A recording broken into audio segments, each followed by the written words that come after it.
Hello everyone, welcome to yet another day in the clown decade, the decade where things are only going to get worse before they get better. And today, once again, I am going to be educating a Labour MP on history, how the world works, just anything really, because it appears that we literally are scraping the very bottom of the barrel of the IQ chart to find literally the worst people imaginable to be MPs. Today we are going to be talking about what Clive Lewis had to say on slavery. Now, if you don't know Clive Lewis, he is most recently famous for trying to be a big boy and do the really edgy thing and protest having to swear an oath of allegiance to the king to get into Parliament, because obviously Parliament has absolutely no power without the crown, and you cannot be a member of the Parliament, obviously, unless you swear allegiance to the crown.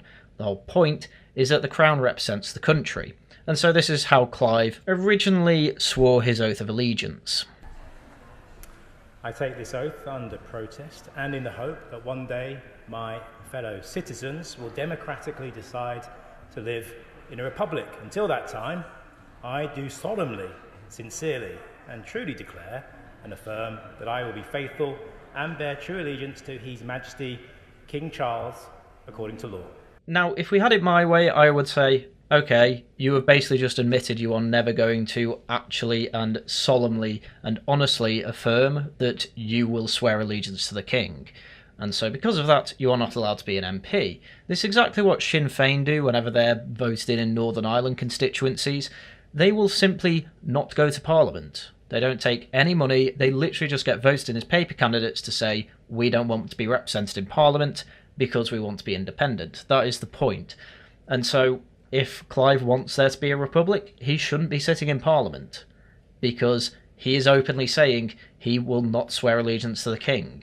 Therefore, he should have no sovereign power in Parliament. Anyway, we live in 2024, and unfortunately that means that instead of that, effectively what the civil servants do is say, no, try that again, and so he did this 2 days later.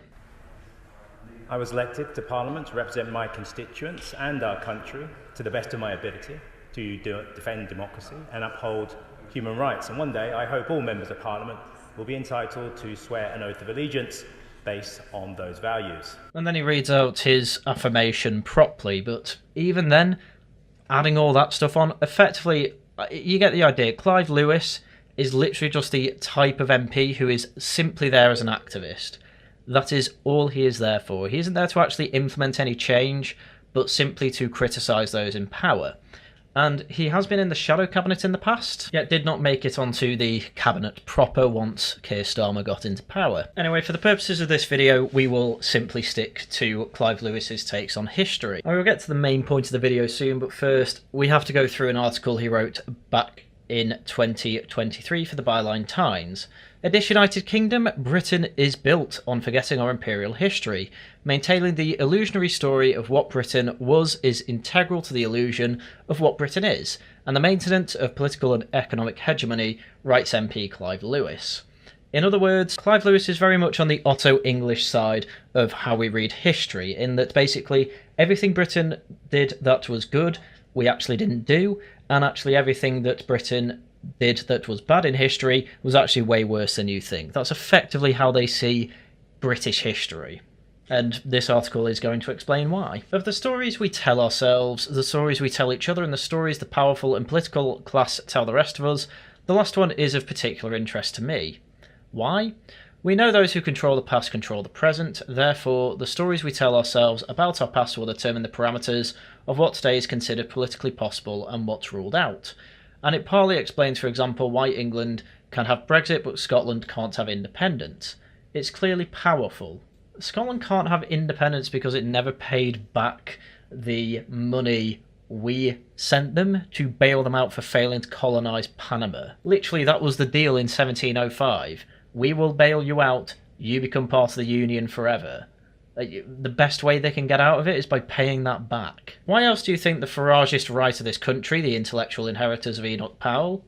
Do you understand how smart you are making the Farageist right sound, by the way? Enoch Powell was the second youngest professor ever behind Nietzsche by a couple of months. If there's one thing people who actually know Enoch Powell know about Enoch Powell, it's that he is frightfully, like genuinely dangerously intellectual.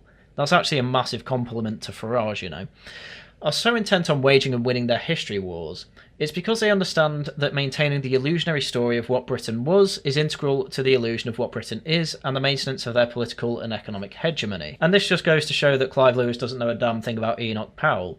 Enoch Powell knew exactly what Britain was, and most of Enoch Powell's political career was effectively trying to recreate Britain into what Britain can be in its newfound place in the world, where it is no longer world hegemon and instead a historical power. I switched on BBC News earlier this year to see the Trevelyan family, British aristocrats, apologising and paying reparations to the Caribbean islands of Grenada. They were doing so for their ancestors' part in the enslavement of thousands of Africans, including some of my own ancestors, it transpires, on my father's side. What, you're going to complain that you didn't get any of that money? It's led to a podcast, Heirs of Enslavement, which charts the story of Britain's transatlantic chattel slave trade and plantations, all the way through to today, and the continued exploitation of the same people by the same banks and financial institutions that made their money from that brutal exploitation in the first place. My God, who's being enslaved by these people now? So that's the main reason for going through this article, by the way, to point out that since December 2023, Clive Lewis has been running a podcast with one of the members of the Trevelyan family to talk about the transatlantic slave trade.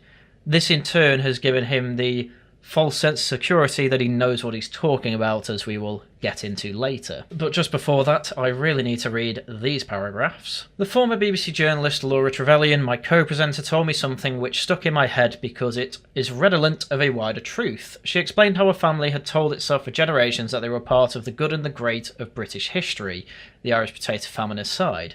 I'm not being funny, but the Irish potato famine at the time saw the biggest welfare fund being sent over to Ireland that the world had ever seen at that point.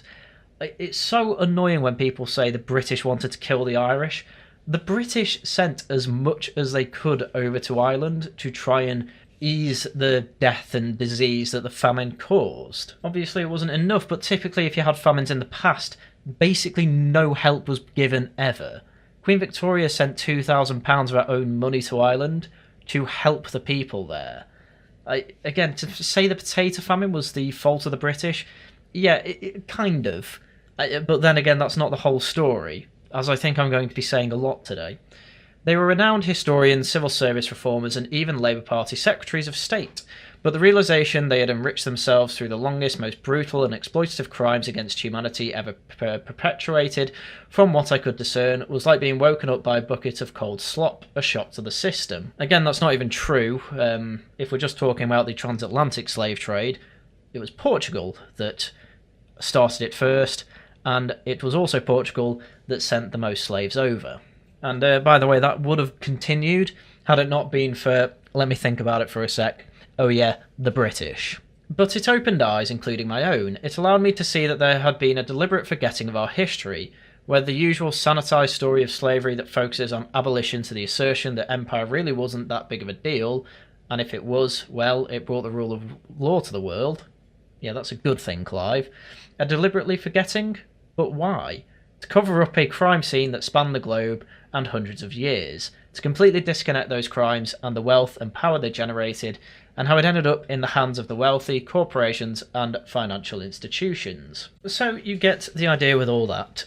Clive Lewis is the type of person who thinks that, I don't know why he thinks this, I don't know why any leftist thinks this, that thinks that absolutely nobody in Britain knows that we were involved with the slave trade. I would argue most people know that we were involved in the slave trade, obviously know that slavery is bad and the slave trade industrialised it to a point where it was simply untenable to think about with our modern sensibilities, but then most people don't know why exactly it actually ended. Long story short on that, a Christian sect in Clapham, run by William Wilberforce and other people, managed to effectively play a successful political game where they eventually managed to outlaw the practice of chattel slavery in the empire and throughout the empire, and further on actually managed to even make it impossible for any other empire to be involved with the slave trade. Again, as I said before, we were world hegemon. We literally stopped every other country from carrying on with the slave trade in the Atlantic. And then when David Livingstone crossed Africa to East Africa and found another Arab slave trade over there, guess what we did with that one? Nailed it. But obviously this article was written before he actually started his podcast, or at least it was in the first few episodes, so hopefully Clive Lewis would understand the entirety of the history of the slave trade slightly better. Well, let's find out. Let's listen to a clip that he was happy to tweet out today from Good Morning Britain. It's a difficult conversation for this country to have because we have told ourselves a story about, being one of the first countries to abolish slavery. Not the first, but one of the first countries to abolish slavery. I mean, at least he can go as far as to say one of the first to ban slavery. I mean, if you want to get really technical about it, Norman England actually completely banned the sale of slaves and any sort of slavery in Norman England in 1102, I believe it was. Obviously, that was the case to the point where everyone in Britain in the, since then and beyond really, but especially in the 16th century and 18th century, believed that literally the air of Britain was so pure that if any slave actually steps foot on Britain, or England, Scotland, wherever on the British Isles, they should no longer be considered a slave. But obviously we're not talking about that, we're talking specifically about the transatlantic slave trade. When it comes to the transatlantic slave trade, Britain was absolutely the first to ban that. When it comes to, a national level, say, yeah, you can cite Haiti as the slaves overthrew the French there. But the reason that Britain's abolition was so unique is that we didn't just apply it to ourselves, we applied it to every other nation that had an empire and was partaking in the slave trade. And this wasn't down to, some people claim, oh, that's because it wasn't profitable anymore. That's not true.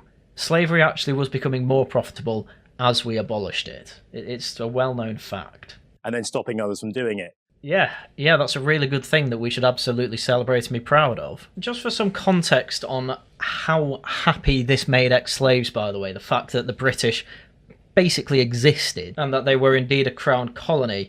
On June 20, 1897, many of these liberated people participated in celebrations of the Diamond Jubilee of Queen Victoria in the capital city. The colonial administrator, H. Cockburn Stewart, recounted the events of the afternoon of Jubilee Day. The group of Africans made a spontaneous procession to the government house.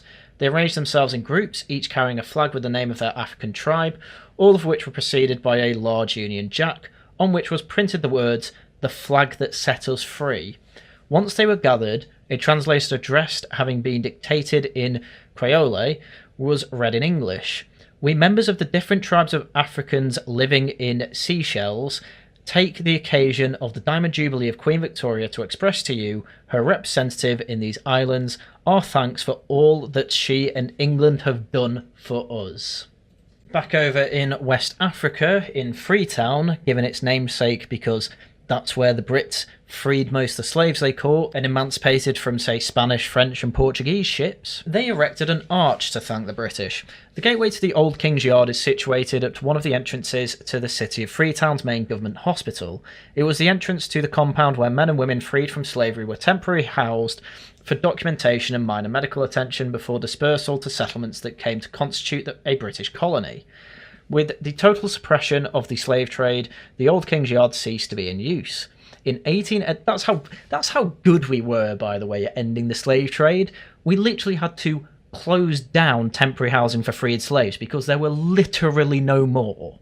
We did that in less than 50 years. In 1880, it was converted to the Colonial Hospital, which was further developed into today's Central Government Hospital. The gateway to the Old King's Yard, now leading to a part of the Central Government Hospital called Connaught Hospital, records the purpose of the King's Yard on a slab over the arch dated 1819.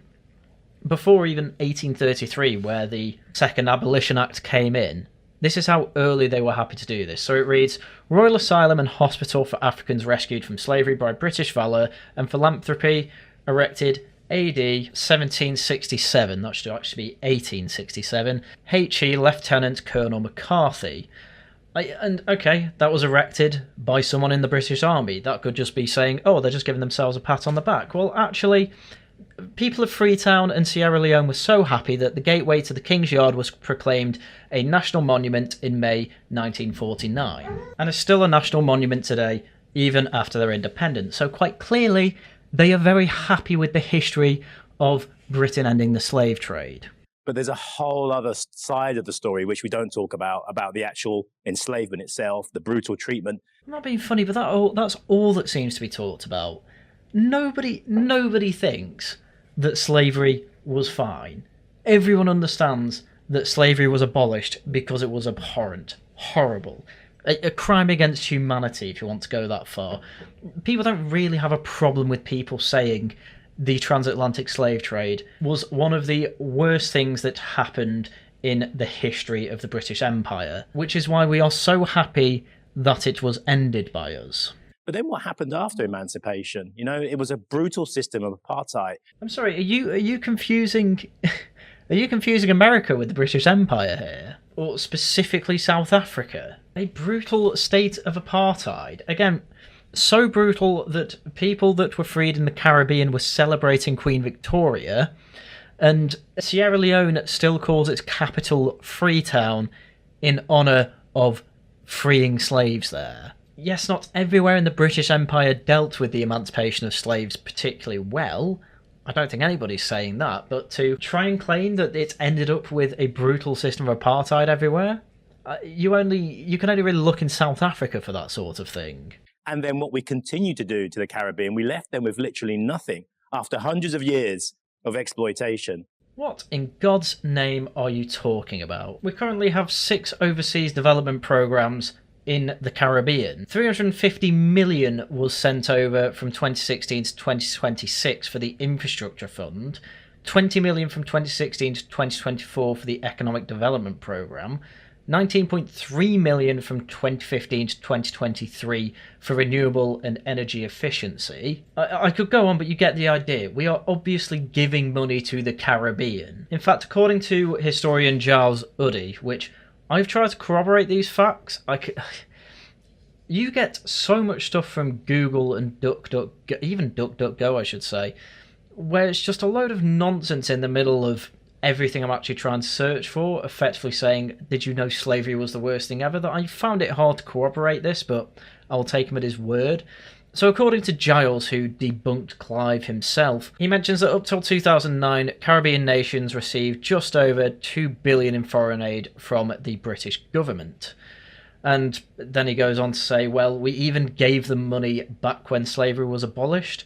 For 10 years after emancipation, from 1835 to 1844, the British government made grants to the island to build schools, churches and infrastructure for the slaves to help create the foundation of a new free society. The total was £290,000, which is anywhere between about 250 million to 1.4 billion pounds today, depending on conversion figures. So yeah, it is pretty silly to try and say that we gave freed slaves nothing. The main reason they try and bring this up is because, oh well, the people who owned the slaves were compensated, and they don't seem to realise that the main reason for that is that so there wasn't a whole civil war over this. Because having no compensation for effectively losing your entire workforce, that yes, you effectively owned and was obviously evil, is going to cause quite a bit of upset with that particular class. That is why they did it. They did it so that there was absolutely no bloodshed when it came to freeing slaves, not because they didn't care about slaves. Literally left Grenada in 1974 without a penny, no infrastructure, high levels of illiteracy, and now these are some of the most indebted parts of the world. Sure, but with slavery being abolished for nearly 200 years, and with their independence being 50 years ago, I mean, at what point do we say, at what point is it their fault? I mean, by the way, Grenada also gets foreign aid from Britain, so again, the whole, oh, they were left penniless argument, it's just not true. A lot of Grenada's problems that it effectively was in a state of continuous civil war from its independence till the mid-80s, with America obviously getting involved at some points as well, because America totally isn't an empire at this point. But I suppose the question I'd ask to Clive is, well, what do you expect us to do? We're giving them foreign aid. What else do you want? Yeah. And we took so much from them. And this is just about a conversation about how do we rectify that. I mean, the slaves were freed, and then the island got independence when they voted for it. I don't understand. Rectify what? The slave trade was over 200 years ago. arguably Grenada's in a worse position now because of America more than it is because of Britain. Something like 40% of Grenada's income and exports comes from nutmeg. They have a massive nutmeg industry there. The reason for that is because a nutmeg tree was brought along by a British merchant who just left them on Grenada, and that's effectively now why Grenada has a nutmeg industry. And that's more a tidbit than anything. My question is just, you can't just say, how do we rectify it? You're not giving evidence that anything needs to be rectified, mainly because you're actually lying about Britain's part in Grenada's history. You know, someone growing up who did look into the history of enslavement. You're getting an awful lot of details wrong if you looked into it. I've been through every emotion, you know, anger, sadness, you know, all of it. Any positive emotions come from your reading of history? He says all of it, but what he means is, I only feel negatively about Britain's history, which effectively is his reasoning for, well, as we saw at the beginning, to effectively spit on every British tradition that he is a part of now. He's half English as well, by the way. And it's a funny thing that I do typically see with mixed race people, where they will only ever care about one side of their ancestry, and it's never the English side. It's never ever the English side. And in fact, they go as far as to say, I actually hate my English side. And effectively, that's what Clive Lewis is doing here. Hence, I'm teaching him that actually, no, you don't need to hate that side. In fact, if I were you, I'd appreciate that side. Since you're getting so emotionally attached to the other side instead. Just give it a try with the other side. Naturally, though, I imagine he'd say that's white supremacy. Being with Laura, making the podcast with Laura, finding out about our shared history, took me on a really interesting journey, and in so many ways, and I think for Laura as well, it's the journey of Britain. Again, these are two ex-BBC journalists, by the way. Clive Lewis did work at the BBC, was vice president of the NUS, the National Union of Students. Laura Trevelyan, I think still BBC journalist, actually. And apparently these two just make a podcast that effectively just keep reiterating that the transatlantic slave trade was bad, and despite abolishing the slave trade for absolutely everyone, that was still only a bad thing. And once again, I'm going to bring this up every time, but I am constantly told that the BBC is absolutely filled to the brim with righties and is a right-wing institution. I just don't understand how Laura Trevelyan, who has been there for 30 years, can make a podcast that only puts the British history in a negative light, can be seen as anything other than left-wing. It's our story, and I'm quite aware I wouldn't be a member of Parliament able to raise these issues unless one of my ancestors had been a slave owned by Laura. It's so complex. What the hell do you mean? There's a bunch of people in Parliament who have absolutely no connection to the slave trade in their ancestry whatsoever, who bring up and complain about our history of the slave trade. Don't give me that nonsense. Effectively, all Clive Lewis wants here is his own reparations. His whole point has been Britain never did anything for those ex-slaves, which is total nonsense, by the way. Anyone who has any proper reading into the history of the abolition of slavery knows that. He is now saying they need to do more. What do you think rectify means? We need to rectify it. Rectify what? You want an apology? Oh, Prince Albert already gave one. Oh, you want reparations? Well, we're constantly giving money to Commonwealth countries and countries where we did sell slaves. They have had constant money for development. They had money at the time of abolition as well. They had policy to shift from a slave economy into one of a more free economy. Was it perfect? No. Well, it wouldn't be the first time you actually try and abolish slavery, would it? So what he means by rectify is, I want money from the British government. It's all about Gibbs. That is all he wants. Which is very ironic because he's half English, so half his ancestry was on the bad side of his own story. Yet he never seems to acknowledge that. Why would that be? But it's such a lovely story to begin to unpick apart. I thought I'd just play the whole clip. I didn't know what was coming at the end there. It's a lovely story to pick apart. It is a story that is apparently all about his ancestors being enslaved, then when they were emancipated, effectively left to eat dirt, is effectively what he said. Apparently that is a lovely story to pick apart. Again, the reason he says it's a lovely story to pick apart is because he believes it gives him ammunition to get free stuff from the Brits. That is effectively what he's saying. And it's an amazing thing that he's saying this because, you know, he's half English. His mother was English, or is English, I don't know if she's still alive. So while it's lovely to pick apart and you will be on the receiving end of this rectifying part from the British, whatever that means, you'll also need to be on the side that is doing the rectifying, if we're going to be this silly about our genetics and ancestry. But he doesn't care about that. All he cares about is being a victim so that he can talk absolute nonsense in Parliament, on his podcast, with any other activism he does, and obviously on panel shows like Good Morning Britain. Anyway, I'm going to leave this one short and sweet. Videos obviously will be out as and when I can make them. I was lucky enough to make one today. In terms of streams, Tosh Talks will be returning Tuesday. Not entirely sure what the topic's actually going to be. As you can see on the screen, the poll on our Discord is very, very close at the moment. So if you want to have a say on what I and the panel will be talking about next Tuesday, please do join the Discord, link down below. Do whatever you need to do to get past the entry room, and do get involved with conversations in the Discord, conversations about Tosh Talks. We always have good fun, and we're enjoying growing the community. It's a good little niche, so I hope to see most of you there. Regional Variations is still TBD, not sure exactly when Tailed is finishing his hiatus, but again, I am pretty sure it's going to be coming back at some point. Laughing at the Guardian. We have our 100th episode next Friday. I'm having an all-woman panel. Exactly who those guests are, I'm keeping quiet for now. Won't be doing an extra long one or anything like that. It'll just be normal, just with an all-woman panel, and old friends, of course, will be returning. I hope to see you all there, and I hope we will all have a good time. Obviously, the rest are all behind the membership paywall. If you think I earn the money, or you just want to have a look at those old Laughing at the Guardians, £2 is the minimum. Obviously, it can go up if you think I deserve more, but the more members I have, the better. And to be honest, the more it makes me want to do more videos and more streams, so there's your incentive to hear more of my annoyingly nasally voice. Right, with that, that is everything I had for you for today. So once again, thank you very much for watching, and until next time, goodbye.